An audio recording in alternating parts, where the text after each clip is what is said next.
Hello class. तो आज हम लोग बात करने वाले हैं एस्पिरेशन निमोनिया के बारे में। एस्पिरेशन निमोनिया क्या होती है, ठीक है। तो aspiration pneumonia occurs when the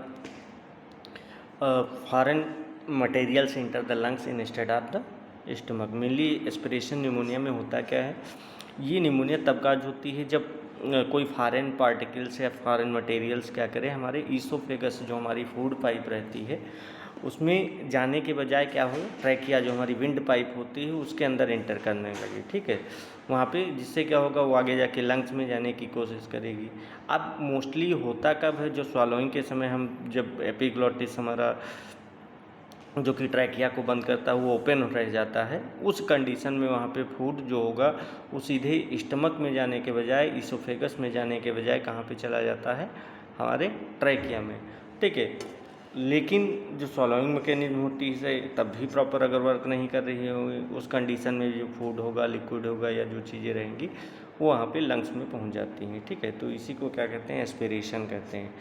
तो वो फॉरेन पार्टिकल्स जब पहुँचेगा, लंग्स में पहुँचने की कोशिश करेगा, तो एल्वियोलाई में वहाँ पे जैसे ही पहुँचेगा वहाँ पे इन्फ्लामेशन काज करेगा जाके, ठीक है। जब इन्फ्लामेशन काज करेगा या फिर जो केमिकल होगा तो केमिकल इरिटेशन काज कर सकता है, बैक्टीरियल इन्फेक्शन काज कर सकता है, जिससे वहाँ पे जो एस्पिरेशन निमोनिया होती है वो डेवलप होती है वहाँ पे। अब एस्पिरेशन मटेरियल में वही हो गए सब्सटेंस जो कि लंग्स में निमोनिया के अंदर एंटर करते हैं। तो मोस्ट कॉमनली अगर देखा जाए तो फूड पार्टिकल्स जो रहते हैं वो हम निगलते समय क्या होता है, ट्रैकिया में चले जाते हैं, ठीक है। तो इससे क्या होगा, वहाँ पे एयरवे ब्लॉकेज हो सकता है और वहाँ पे जो बैक्टीरियल ग्रोथ होती है, क्योंकि फूड पार्टिकल्स में बैक्टीरिया प्रेजेंट हो सकते हैं, तो उससे बैक्टीरियल ग्रोथ भी हो सकती है और वहाँ पे लंग्स में इन्फेक्शन डेवलप हो सकता है, ठीक है। तो ज़रूरी नहीं, फूड पार्टिकल्स के अलावा वोमिटस जो रहता है वो भी जा सकता है। मेनली जो गैस्ट्रिक एसिड होगा या फिर जो फूड पार्टिकल्स होते हैं वो वहाँ पे पहुँच जाते हैं, तो वो भी वहाँ पे जाके क्या करेंगे, एस्पिरेशन निमोनिया काज करेंगे जाके। मेनली वहाँ पे इन्फ्लामेशन हो गया या फिर सेकेंडरी बैक्टीरियल इन्फेक्शन हो गया तो ये काज करते हैं। तो बहुत सारे रिस्क फैक्टर रहते हैं जो कि एस्पिरेशन निमोनिया के लिए रिस्पॉन्सिबल होते हैं, जो कि एस्पिरेशन निमोनिया को वहाँ पे होने की संभावना ज़्यादा हो जाती है। तो सबसे पहले कौन कौन से हो गए, तो उसमें स्ट्रोक हो गया, जो रिस्क फैक्टर जिनको कहते हैं, ठीक है। स्ट्रोक हो गया, स्ट्रोक में भी क्या होगा, वहाँ पे जो स्वॉलोइंग मटेरियल होगा वो वहाँ पे जो मसल्स होती हैं वो वीक हो जाती हैं। जो स्वॉलोइंग मसल्स वीक हो जाएंगी जिसके कारण क्या होगा, जो फूड है या लिक्विड है वो सही डायरेक्शन में न जा करके सीधे ट्रैकिया में एंटर कर जाता है, ठीक है। इसलिए जो स्ट्रोक वाले पेशेंट होते हैं वहाँ पे एस्पिरेशन निमोनिया का रिस्क रहता है ज़्यादा। इसके अलावा पेशेंट अगर अनकॉन्शियस है, अगर कोई पर्सन अनकॉन्शियस है तो भी वहाँ पे कफ रिफ्लेक्स या फिर जो गैग रिफ्लेक्स है उसके थ्रू वहाँ पे एंटर कर जाता है, ठीक है। तो सही अगर वहाँ पे सही टाइम पे वोमिटिंग हो जाए तो वोमिटस आसानी से वहाँ पे लंग्स में एंटर कर सकता है, ठीक है। तो ये इमरजेंसी कंडीशंस होती हैं और इसके तुरंत बाद में वहाँ पे क्या होता है, मेडिकल मैनेजमेंट की रिक्वायरमेंट पड़ती है, ठीक है। इसके अलावा एल्कोहल इंटॉक्सिकेशन, तो मोस्टली होता क्या है, जो अल्कोहल बहुत ज़्यादा वहाँ पे इंटेक करते हैं उससे क्या होगा, जो ब्रेन का प्रोटेक्टिव रिफ्लेक्स होता है वो स्लो हो जाता है। आप जब अल्कोहल इंटेक करेंगे, ब्रेन जो हमारी ब्रेन होगा, ब्रेन का प्रोटेक्टिव रिफ्लेक्स स्लो हो जाएगा, तो जो वोमिटिंग होगी तो पर्सन उसे कह सकते हैं बाहर नहीं निकाल पाता और वो वोमिटस वहाँ पे लंग्स में इंटर कर सकता है। तो इस कारण से भी अगर वहाँ पे क्रोनिक अल्कोहलिक्स की कंडीशन में भी क्या होगा, वहाँ पे एस्पिरेशन निमोनिया के चांसेस बढ़ जाते हैं। नेक्स्ट है डिस्फेजिया की कंडीशन। डिस्फेजिया का मतलब क्या होता है, डिफ़िकल्टी इन सॉल्विंग, ठीक है। तो ऐसी कंडीशन में क्या होता है, जो फूड है या फिर जो लिक्विड है सही तरह से वहाँ पे ईसोफेगस में इंटर नहीं कर पाता। अब सही से ईसोफेगस में इंटर नहीं कर पाएगा तो कहाँ पे चला जाता है, ट्रैकिया में चला जाता है। अब ट्रैकिया में जाएगा तो फिर वहाँ पे फिर से निमोनिया का रिस्क बढ़ जाएगा, ठीक है। और मोस्ट कॉमन अगर देखा जाए तो किसमें होता है, जो एल्डरली पेशेंट होते हैं, ओल्ड एज पेशेंट जिनको कहते हो, या फिर किसी के स्ट्रोक की कंडीशन है, पार्किंसंस डिजीज़ की कंडीशन है, या फिर ईसोफेगस से रिलेटेड कोई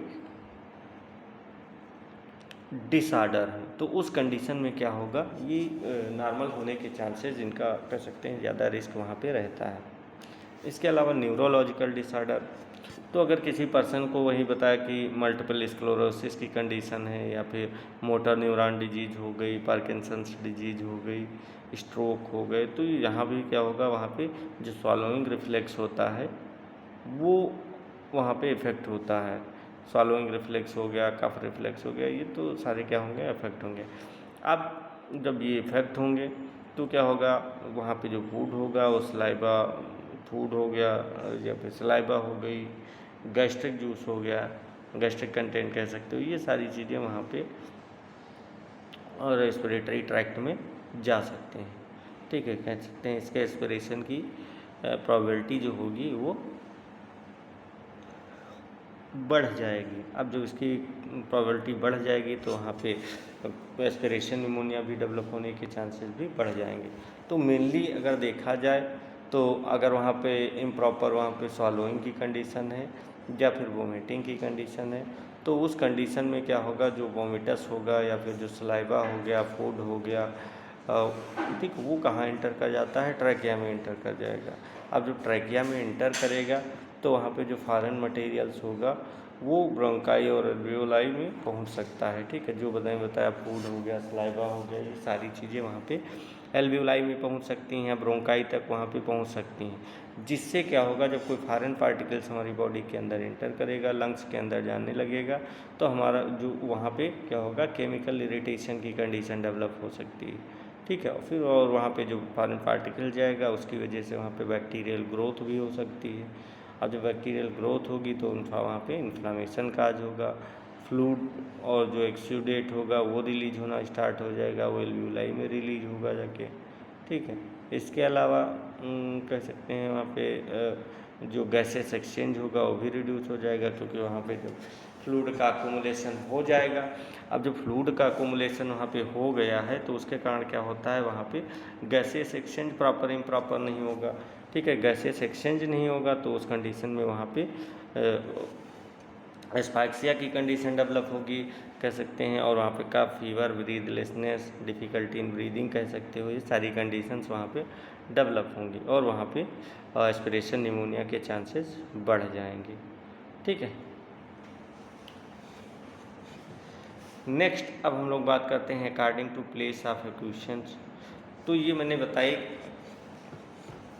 कौन कौन सी निमोनिया बताई, पहले बैक्टीरियल निमोनिया बताई, बैक्टीरियल के अलावा वायरल निमोनिया हो गई, फंगल निमोनिया हो गई और एस्पिरेशन निमोनिया। चार तरह की निमोनिया के बारे में हमने बात की। ये किसके बेसिस पे, अकॉर्डिंग टू ईटियोलॉजी, काजेज के बेसिस पे चार तरह के डिवाइड किया। बैक्टीरियल निमोनिया, इसके बाद वायरल निमोनिया, वायरल निमोनिया के बाद फंगल निमोनिया, फंगल निमोनिया के बाद एस्पिरेशन निमोनिया। ठीक है, अब हम नेक्स्ट फैक्टर की बात करते हैं अकॉर्डिंग टू प्लेस ऑफ एक्यूशन। ठीक है, तो अकॉर्डिंग टू प्लेस ऑफ एक्यूशन के बारे में बात करते हैं। मेनली क्या होता है, अलग अलग कैटेगरी में इसको डिवाइड किया गया है। प्लेस ऑफ एक्यूशन कह सकते हैं जो रहेगा कि जो पेशेंट में इन्फेक्शन कहाँ पे हुआ है कह सकते हैं। ठीक है, तो उसके बेसिस पे वहाँ पे इसको क्लासीफाई किया गया है, कौन की लंग्स में कौन कौन से प्लेस पे वहाँ पे जो माइक्रो ऑर्गेनिज्म प्रेजेंट है या फिर निमोनिया काज किया गया है। तो ये वहाँ पे प्लेसेस के बेसिस पे डिवाइड किया गया है यहाँ पे। अब प्लेसेस के बेसिस पे जो डिवाइड किया गया है उसको दो कैटेगरी, मेनली अगर देखा जाए तो वहाँ पे इसको दो कैटेगरी में डिवाइड किया गया है, लेकिन वैसे भी 4 कैटेगरी में इसको हम पढ़ेंगे। ठीक है, तो classification depend on the where the infection was acquired. तो जो निमोनिया का क्लासिफिकेशन हो गया उसके इन्फेक्शन पेशेंट को जो इन्फेक्शन हुआ है किस प्लेस पे हुआ है, कहाँ हुआ है, उसके बेसिस पे वहाँ पे डिवाइड किया गया, क्योंकि हर प्लेस पे जो माइक्रो ऑर्गेनिज्म हो सकते हैं वो अलग अलग हो सकते हैं। मान लिया जैसे कोई कम्युनिटी की बात करें, मान लिया स्कूल है, वैन है, ऑफिस है, ये सारी चीज़ें क्या होगी, कम्युनिटी में आएंगी। तो इसमें क्या हो गया, अगर वहाँ पे इन्फेक्शन हुआ तो उसको कम्युनिटी एक्वायर्ड निमोनिया कहेंगे। अगर इन्फेक्शन हॉस्पिटल्स के अंदर होता है, जहाँ पे हॉस्पिटल में एडमिट हुए हो तो वहाँ पे होता है, उसके बाद इन्फेक्शन होता है तो उसे हॉस्पिटल एक्वायर्ड निमोनिया कहते हैं। तो मेनली इसको ऐसे ही क्लासीफाई किया गया है। ठीक है, तो उसी के अनुसार वहाँ पे क्या कर सकते हैं, जो डॉक्टर्स होंगे उसी के पास अनुसार वहाँ पे ट्रीटमेंट करते हैं। ठीक है। तो चलिए इसमें हम सबसे पहले बात करते हैं कम्युनिटी एक्वायर्ड निमोनिया के बारे में। तो कम्युनिटी एक्वायर्ड निमोनिया क्या होती है? तो मैंने बताया जो कम्युनिटी एक्वायर्ड निमोनिया होती है हॉस्पिटल के बाहर होती है, ठीक है, या फिर हॉस्पिटल एडमिशन के 48 आवर के अंदर ही वहाँ पे डेवलप हो जाए तो उसको क्या कहेंगे? कम्युनिटी एक्वायर्ड निमोनिया कहेंगे, ठीक है। तो मेनली इसमें होता क्या है, जो इन्फेक्शन हुआ है, इन्फेक्शन पहले से ही कम्युनिटी में ही हो चुका था उसको, और हॉस्पिटल होने के बाद उसके सिम्टम्स वहाँ पे अपीयर होने लगे हैं। तो इसी कारण से ये इसको क्या कहेंगे? कम्युनिटी एक्वायर्ड निमोनिया कहते हैं, और ये सबसे most common type of pneumonia होती है। तो अब तो ये क्या होगा? Developed outside the hospital. तो मैंने बताया कि यहाँ पे क्या होगा, पर्सन किसी होम है, स्कूल है, कॉलेज, ऑफिस, कहीं भी वहाँ पे इन्फेक्शन हुआ है उसके बाद वो वहाँ पे निमोनिया डेवलप हो गई, तो उस कंडीशन को हम कम्युनिटी एक्वायर्ड निमोनिया कह सकते हैं, ठीक है। या फिर दूसरा मैंने बताया कि हॉस्पिटल में जैसे एडमिट हुआ, और हॉस्पिटल में एडमिट होने के 48 आवर के अंदर ही वहाँ पे अगर निमोनिया डेवलप हो जाती है तो उसे हम क्या कहेंगे? कम्युनिटी एक्वायर्ड निमोनिया कहेंगे, क्योंकि इन्फेक्शन उसको पहले से ही हॉस्पिटल में आने के पहले से ही प्राप्त उसको हुआ है, ठीक है, उसके बाद वहाँ पे आया है। लेकिन निमोनिया 48 आवर के अगर बाद डेवलप होगी तो उसको क्या कहेंगे? हॉस्पिटल एक्वायर्ड निमोनिया कहेंगे, क्योंकि उस समय क्या होता है, हॉस्पिटल के आने के बाद वहाँ पे उसके निमोनिया डेवलप हुई, उसके पहले से वहाँ पे इन्फेक्शन नहीं था, ठीक है। It is most common type of pneumonia. तो मैंने बताया जो कम्युनिटी एक्वायर्ड निमोनिया होती है ये most common type of pneumonia world wide रहेगी, ठीक है, क्योंकि मोस्टली जो रहेगा वो पीपल्स के कांटेक्ट में आने पे वहाँ पे एक कम्युनिटी के इन्वायरमेंट में बहुत सारे, क्योंकि माइक्रो ऑर्गेनिज्म रहते हैं, इसलिए वहाँ पे जैसे ही पीपल कम्युनिटी के कांटेक्ट में आएगा वहाँ पे चांसेस बढ़ जाएंगे, ठीक है। मोस्टली जो हेल्दी पर्सन होते हैं उनका जो इम्यून सिस्टम होगा वो माइक्रो ऑर्गेनिज्म को डिस्ट्रॉय कर देता है, लेकिन अगर इम्यूनिटी वहाँ पे वीक हुई तो क्या होगा, वहाँ पे जो रिस्क फैक्टर होंगे वो प्रेजेंट होंगे और इन्फेक्शन लंग्स तक पहुँच जाएगा और वहाँ पे निमोनिया काज कर देगा, ठीक है। तो अलग अलग कारण रहते हैं। अब कौन कौन से कॉमन माइक्रो ऑर्गेनिज्म हैं जो कि कम्युनिटी एक्वायर्ड निमोनिया के लिए सबसे ज़्यादा रिस्पॉन्सिबल माने जाते हैं? तो सबसे पहले इसमें बात करते हैं स्ट्रेप्टोकोकस निमोनाई की। जो स्ट्रेप्टोकोकस निमोनाई रहता है ये मोस्ट कॉमन कॉजेटिव ऑर्गेनिज्म होता है फॉर कम्युनिटी एक्वायर्ड निमोनिया के लिए, ठीक है। मेनली इसमें क्या होता है, क्योंकि जो इन्फेक्शन होगा किससे होगा? ड्रॉपलेट इन्फेक्शन के थ्रू वहाँ पे ट्रांसफ़र होता है, ठीक है, और एल्विलाई भी वहाँ पे एक्यूट इन्फ्लामेशन या फिर पस का फॉर्मेशन प्रोड्यूस हो जाएगा। जैसे ही पर्सन कांटेक्ट में आएगा वहाँ पे होने के चांसेस बढ़ जाएंगे, ठीक है। तो ये हो गया। इसके अलावा वहाँ पे क्या होगा, जब इन्फेक्शन काज होगा तो धीरे धीरे वहाँ पे पस का फॉर्मेशन होने लगेगा। अब जब पस का फॉर्मेशन स्टार्ट हो जाता है या फ्लूइड का फॉर्मेशन इन्फ्लामेशन के कारण स्टार्ट हो जाता है तो उस कंडीशन में वहाँ पे हाई फीवर हो गया, चेस्ट पेन हो गया, ब्रीथलेसनेस हो गया, प्रोडक्टिव कफ हो गया, ये सारे सिम्टम्स वहाँ पे अपीयर होने लगते हैं, ठीक है। सेकंड बात करते हैं माइकोप्लाज्मा न्यूमोनाई की। तो जो माइकोप्लाज्मा न्यूमोनाई है मोस्टली कैसा है? ए टाइपिकल बैक्टीरिया है, ठीक है। तो मोस्टली यहाँ पे जो यंग एडल्ट्स हो गए, स्कूल्स कह सकते हैं स्टूडेंट हो गए, कॉलेज स्टूडेंट हो गए, उनके में वहाँ पे निमोनिया काज होती है, ठीक है, इनके कारण। तो उसी को हम क्या कहते हैं? वॉकिंग निमोनिया भी कहा जाता है, ठीक है। तो कारण क्या है? अब जो वॉकिंग निमोनिया काज हुई इसमें सिम्टम्स क्या क्या अपीयर होंगे? तो वही लो ग्रेड फीवर हो गया, हेडेक, फटीग, ड्राई काफ़ी सारी कंडीशंस वहाँ पे देखने को मिलती हैं, ठीक है। नेक्स्ट है इसके अलावा हीमोफिलस इन्फ्लुएंजा।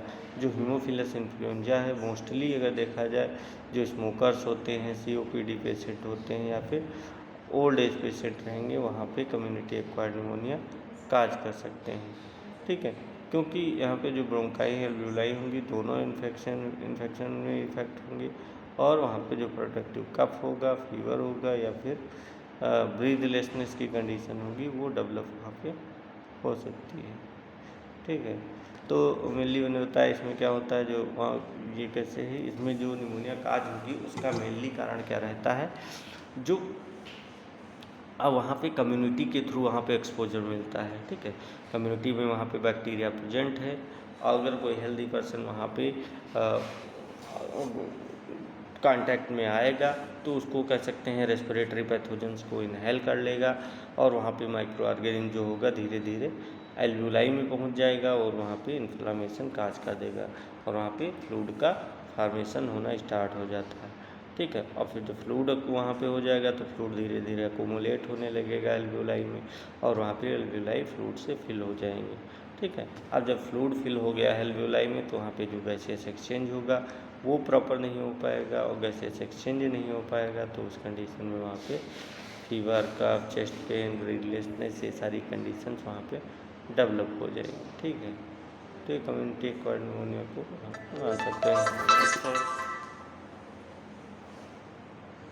नेक्स्ट है बात करते हैं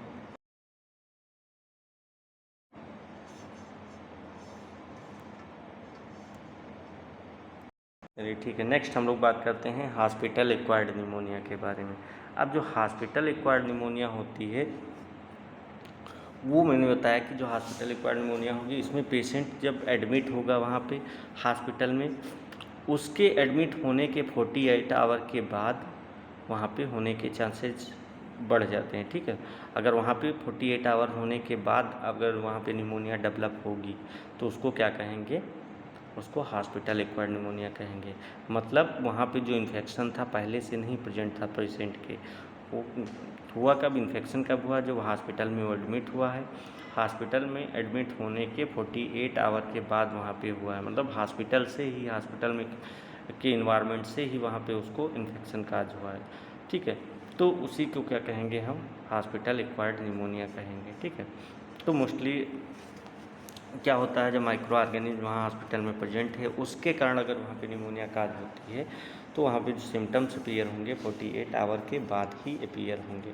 तो उसको जो 48 आवर के बाद होंगे तो इसीलिए उसको क्या कहेंगे हम, हॉस्पिटल एक्वायर्ड निमोनिया कहते हैं। It is usually cause by drug resistant bacteria.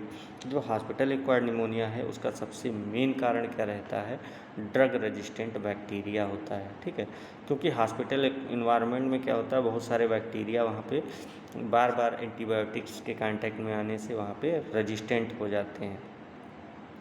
अब जब वो एंटीबायोटिक के प्रति रेजिस्टेंट हो जाएंगे तो उस कारण से वहाँ पे जो हॉस्पिटल एक्वायर्ड निमोनिया होगी उसका ट्रीटमेंट जैसे कम्युनिटी एक्वायर्ड निमोनिया की अपेक्षा कह सकते हैं वहाँ पे ज़्यादा कॉम्प्लिकेटेड होता है, क्योंकि पेशेंट को वहाँ पे जो ब्रॉड स्पेक्ट्रम एंटीबायोटिक्स दी जा रही होती हैं। ठीक है, पहले जो एंटीबायोटिक दी रही होती हैं उनके अगेंस्ट वहाँ पे उसके जो बैक्टीरिया है उसके अंदर रजिस्टिविटी डेवलप हो जाएगी। तो यहाँ पे क्या करेंगे, ब्रॉड स्पेक्ट्रम एंटीबायोटिक्स के साथ साथ में वहाँ पे कॉम्बिनेशन थेरेपी भी दी जाती है।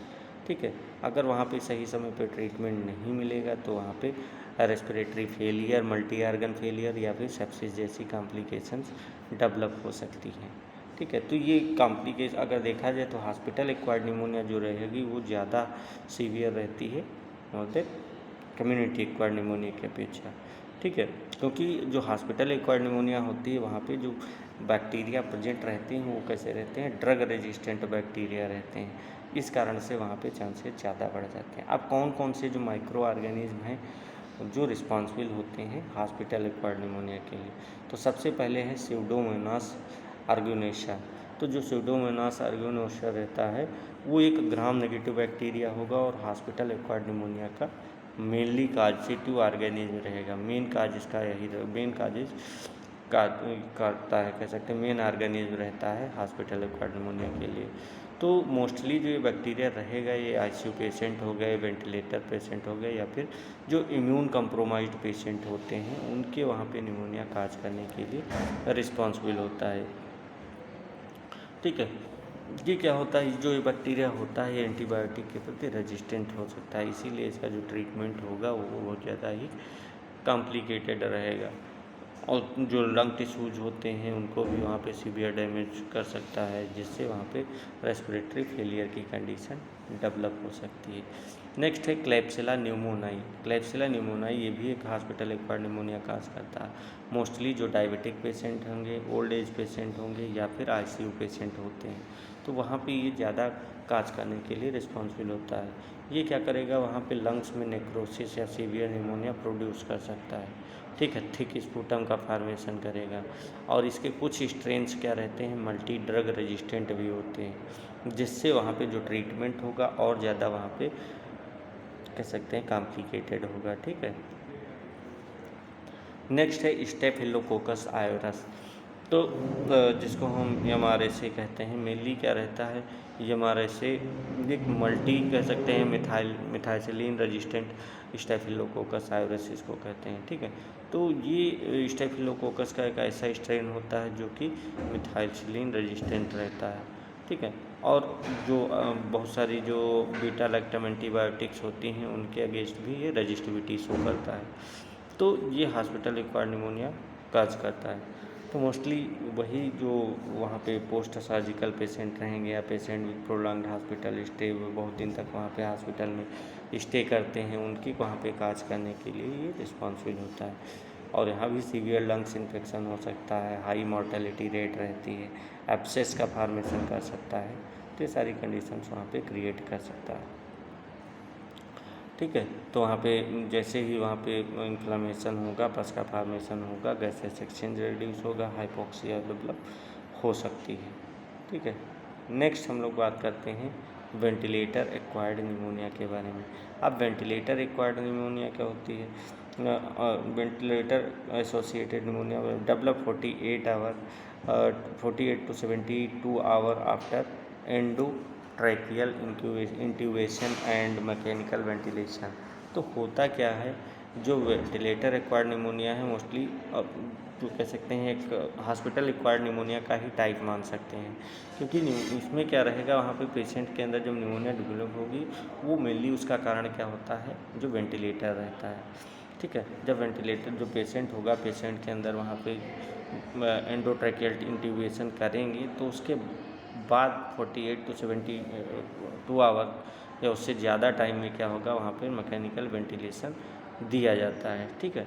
और इस दौरान वहाँ पे लंग्स में इन्फेक्शन डेवलप हो जाएगा, उसे क्या कहेंगे, वेंटिलेटर एक्वायर्ड निमोनिया कहेंगे, एसोसिएटेड निमोनिया कहेंगे, ठीक है। क्योंकि मेनली जो एंडोट्रैकियल इंट्यूबेशन होता है वो माउथ या नोज़ के थ्रू वहाँ पे एंडोट्रैकियल ट्यूब में ट्रैकिया में डाला जाता है, जिससे कि जो वेंटिलेटर हो सीधे लंग्स तक वहाँ पर ऑक्सीजन पहुँचा पाए, ठीक है। तो इस प्रोसेस के दौरान वहाँ पे क्या होगा, वहाँ पे सीरियसली इलनेस पेशेंट हो, पेशेंट की ब्रीदिंग वहाँ पे क्योंकि प्रॉपर नहीं मिल पाती है, इस कारण से ये कंडीशंस वहाँ पे डेवलप होती है, ठीक है। Patient on ventilator have a higher risk balance because microorganism can enter the lower respiratory tract through the endotracheal tube. तो नॉर्मली क्या होता है, नॉर्मल कंडीशन में जो नोज है, माउथ है, म्यूकस सीलिया का रिफ्लेक्सेज होते हैं, माइक्रो ऑर्गेनिज्म को लंग्स तक वहाँ पे जाने से रोकते हैं। लेकिन जो एंडोट्रैकियल ट्यूब होगी, वहाँ पे जो नेचुरल डिफेंस मैकेनिज्म होती है वो वहाँ पे रिड्यूस हो जाती है, ठीक है। जिससे क्या हो, जब एंडोट्रैकियल ट्यूब वहाँ पे सरफेस पे बैक्टीरिया वहाँ पे चिपक जाएंगे और वहाँ पे बायोफिल्म का फॉर्मेशन कर लेंगे, ठीक है। धीरे धीरे माइक्रो ऑर्गेनिज्म वहाँ पे एंडोट्रैकियल ट्यूब के थ्रू लोअर रेस्पिरेटरी ट्रैक्ट पहुँचेंगे और वहाँ पे एल्वियोलाई में इन्फेक्शन काज कर देंगे, ठीक है। अब जब एल्वियोलाई में पहुँच जाएंगे तो फिर वहाँ पे इन्फेक्शन काज करेंगे, इन्फ्लामेशन हो गया एल्वियोलाई और वहाँ पे पस का फॉर्मेशन होने लगेगा, जिससे जो गैसेस एक्सचेंज होगा वो भी रिड्यूस हो जाएगा, ठीक है। तो इसीलिए इसको क्या कहते हैं, वेंटिलेटर एसोसिएटेड निमोनिया कह सकते हैं, ठीक है। क्योंकि वेंटिलेटर की वजह से वहाँ पे निमोनिया काज हुई। और मोस्टली अगर काज किसके होती है तो वेंटिलेटर पेशेंट्स जो रहते हैं उसमें वहाँ पे निमोनिया का रिस्क ये ज़्यादा रहता है, ठीक है। जो नॉर्मल पेशेंट होंगे उनकी अपेक्षा कई गुना ज़्यादा वहाँ पे ये होने के चांसेस रहते हैं, ठीक है। ये डेंजरस भी बहुत ज़्यादा रहती है, क्योंकि वेंटिलेटर एसोसिएटेड निमोनिया होगी, मेनली क्या होता है एक सीवियर, क्योंकि वहाँ पे जो पेशेंट होगा वो वहाँ पे पहले से ही सीवियर होगा और उसको आईसीयू इन्फेक्शन कह सकते हैं होता है, क्योंकि और वहाँ पे जो बैक्टीरिया होगा वो कैसा रहेगा, ड्रग रेजिस्टेंट बैक्टीरिया रहता है मोस्टली जो वहाँ पे प्रेजेंट रहते हैं, ठीक है, और प्लस पेशेंट पहले से ही बहुत ज़्यादा इलनेस है, तो वहाँ पे पहले से इलनेस होने के कारण वहाँ पे जो लंग्स इन्फंक्शन होते हैं पहले से ही वीक होते हैं। ठीक है, तो उस कंडीशन में अगर वहाँ पे निमोनिया काज होती है तो वहाँ पे जो ट्रीटमेंट होगा और ज़्यादा कह सकते हैं लॉन्ग ड्यूरेशन तक होगा और बहुत ज़्यादा ही कह सकते हैं डिफ़िकल्ट हो जाता है। तो ठीक है, और वहाँ पे मोर्टेलिटी रेट के भी चांसेस बहुत ज़्यादा बढ़ जाते हैं। तो ऐसी कंडीशन में क्या करेंगे वहाँ पे इसको, और मोस्ट कॉमन इसमें जो माइक्रो ऑर्गेनिज्म बताया कौन कौन से रहते हैं, तो वही जो हॉस्पिटल एक्वायर्ड निमोनिया में रहते हैं, और वही क्या रहेंगे, वो मल्टी ड्रग रेजिस्टेंट बैक्टीरिया रहेंगे, जैसे स्यूडोमोनास आर्गोनोसा हो गया, ठीक है, क्लेप्सिला न्यूमोनाई हो गया, मार्स हो गया, MRSA मैंने बताया, मिथाइलसिलिन रेजिस्टेंट है, स्टेफिलोकोकस आयूरस। तो ये सारे बैक्टीरिया क्या रहते हैं, एंटीबायोटिक के अगेंस्ट वहाँ पे रजिस्टिविटी शो करते हैं। इस कारण से वहाँ पे जो ट्रीटमेंट होगा वो भी बहुत ज़्यादा डिफ़िकल्ट हो जाता है उसको सही करने में। ठीक है, तो अगर इसका प्रोसेस देखें कैसे होता है, तो सबसे पहले जो एंडोट्रैकियल इंट्यूबेशन करेंगे, तब वहाँ पे जो मैकेनिकल वेंटिलेशन होगा उसके लिए किया जाता है, जिससे वहाँ पे जो नेचुरल एयरवे डिफेंस होगा वो वहाँ पे रिड्यूस हो जाता है, क्योंकि बाईपास किया जाता है, जिससे जो नेचुरल एयरवे डिफेंस होगा उसको बाईपास करके किया जाता है। तो उस समय क्या होगा, वहाँ पे जो एंडोट्रैकियल ट्यूब होगी वहाँ पे अगर बैक्टीरिया प्रेजेंट होंगे वो वहाँ बैक्टीरिया आके अडेयर हो जाते हैं और वहाँ पे धीरे धीरे क्या करते हैं, बायोफिल्म का फार्मेशन कर लेते हैं। ठीक है, आप जो बायोफिल्म का फार्मेशन वहाँ पे कर लेंगे एंडोट्रैकियल ट्यूब के अंदर, तो क्या होगा वहाँ पे फिर वहीं से जो माइक्रो ऑर्गेनिज्म होंगे धीरे धीरे रेस्पिरेटरी ट्रैक्ट में हमारे इंटर कर जाते हैं। ठीक है, लोअर रेस्पिरेटरी ट्रैक्ट में चले जाएंगे, फिर वहाँ से एल्वियोलाई में जाएंगे, एल्वियोलाई में फिर वहाँ पे क्या करेंगे, एल्वियोलर इन्फेक्शन काज करेंगे और वहाँ पे इन्फ्लामेशन काज करेंगे। जब इन्फ्लामेशन होगा तो वहाँ पे जो धीरे धीरे क्या होता है, पस का फॉर्मेशन होने लगता है या फिर फ्लूइड जो होता है उसका सिक्रीशन स्टार्ट हो जाता है, और वहाँ पे जब सिक्रीशन ज़्यादा होने लगेगा तो वो जाके जो एल्वियोलाई होगी, एल्वियोलाई में अकोमुलेट होने लगेगा, एल्वियोलाई में फिल हो जाएगा। अब जब एल्वियोलाई फिल हो जाएंगे तो वहाँ पे क्या होगा, गैसियस एक्सचेंज रिड्यूस हो जाएगा। जब गैसियस एक्सचेंज रिड्यूस हो जाएगा तो इसी को क्या कहते हैं, वहाँ पे वेंटिलेटर एसोसिएटेड निमोनिया कहते हैं। ठीक है, अब जब गैसियस एक्सचेंज रिड्यूस हो जाएगा तो वहाँ पे जो पेशेंट होगा वो ब्रीदिंग डिफ़िकल्टी की कंडीशन होगी और वहाँ पे कॉम्प्लिकेशंस काज हो सकते हैं। ठीक है, तो मैंने 3 तरह की निमोनिया पढ़ी। पहली पढ़ी community acquired pneumonia. Community acquired pneumonia क्या रहती है, जब पेशेंट वहाँ पे निमोनिया एक्सपोजर उसको जो बैक्टीरिया होंगे वो पहले से ही काज किए होंगे, उसके बाद अगर हॉस्पिटल में एडमिट होता है, अगर वो हॉस्पिटल में एडमिट होने के 48 आवर के अंदर निमोनिया काज होगी तो उसको क्या कहेंगे, कम्युनिटी एक्वायर्ड निमोनिया कहेंगे। हॉस्पिटल एक्वायर्ड निमोनिया क्या होती है, 48 आवर के बाद अगर हॉस्पिटल में निमोनिया काज होती है एडमिशन की, तो उसको क्या कहेंगे, हॉस्पिटल एक्वायर्ड निमोनिया कहेंगे। और hospital acquired pneumonia community acquired pneumonia की अपेक्षा ज़्यादा सीवियर होती है, क्योंकि यहाँ पे जो बैक्टीरिया प्रेजेंट रहते हैं वो ड्रग रेजिस्टेंट बैक्टीरिया रहते हैं, इस कारण से ये ज़्यादा कॉम्प्लिकेशंस रहता है इसका ट्रीटमेंट। ठीक है, इसके अलावा जो मैंने बताया वेंटिलेटर एक्वायर्ड निमोनिया, ये भी किसका पार्ट है, हॉस्पिटल एक्वायर्ड निमोनिया का ही पार्ट रहता है। ये भी 48 आवर के बाद ही जो डेवलप होती है वहाँ पे, जब पेशेंट क्या रहेगा वहाँ पे वेंटिलेटर पे होता है और उसके अंदर एंडोट्रैकियल इंट्यूबेशन किया जाता है मैकेनिकल वेंटिलेशन के लिए, तो उस समय वहाँ पे जो बैक्टीरिया प्रेजेंट रहते हैं वेंटिलेटर ट्यूब में, तो उसके थ्रू वहाँ पे एक्सपोजर लगने के चांसेस बढ़ जाते हैं और वहाँ पे वेंटिलेटर एक्वायर्ड निमोनिया काज होती है। ओके क्लास, तो आज इतना ही रखते हैं, बाकी नेक्स्ट क्लास में पढ़ेंगे। धन्यवाद क्लास। और हाँ, अगर आप अपना मेडिकल स्टोर चला रहे हैं और उसे फार्मा क्लिनिक में चेंज करना चाहते हैं तो आपके लिए बेस्ट है टेलीमेडिसिन कोर्स। इसमें आपको बताया जाएगा कैसे आप अपने मेडिकल स्टोर को कारपोरेट मेडिकल स्टोर से बेहतर बना सकते हैं। ठीक है, और एक हेल्थ केयर इकोसिस्टम डेवलप कर सकते हैं। ठीक है, इसमें आपको डॉक्टर्स से ऑडियो वीडियो कॉल पे कनेक्ट भी हो सकते हैं और उनसे पेशेंट्स के या फिर जो टेस्ट हैं उसके अकॉर्डिंग उनसे डिस्कशन भी कर सकते हैं। ठीक है, अगर इसकी फ़ीस की बात की जाए तो इसकी कंप्लीट फ़ीस 25,000 है। ठीक है, और ये 1 ईयर का कोर्स है। अगर आपको इसके बारे में और जानकारी लेना है तो आप दिए गए नंबर पे कॉल कर सकते हैं। ओके क्लास, आज इतना ही, बाकी नेक्स्ट क्लास।